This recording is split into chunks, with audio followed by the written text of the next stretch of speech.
অনেকেই জানতে চেয়েছেন দাউদ হলে আসলে প্রাকৃতিক সমাধানটা কি।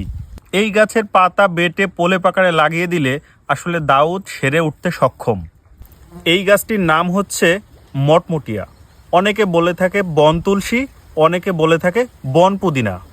এই গাছটির নাম মটমটিয়া কেন হলো? এটা হচ্ছে যদি আপনি এভাবে ডালটিকে ভাঙেন তাহলে মট করে ভেঙে যাবে, এই জন্য এই গাছটির নাম মটমটিয়া বলা হয়।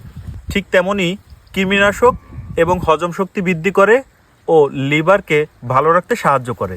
শুধু এখানেই শেষ নয়, এই গাছের পাতা যদি আপনি হাতের তালুতে নিয়ে এভাবে ডলেন এবং এটার স্মেল নেন, আপনি এটাতে পুদিনা পাতার ঘ্রাণ পাবেন। তাছাড়াও গরম চায়ের সাথে যদি এই গাছের পাতা ভিজিয়ে আপনি সেবন করেন তাহলে মাথা ব্যথা সেরে যেতে সক্ষম। এই গাছটি এখন আর আগের মতো দেখা যায় না। সাধারণত বিভিন্ন জমির আইলে এবং রাস্তার ধারে এই বন মটমটিয়া গাছটি হয়ে থাকে।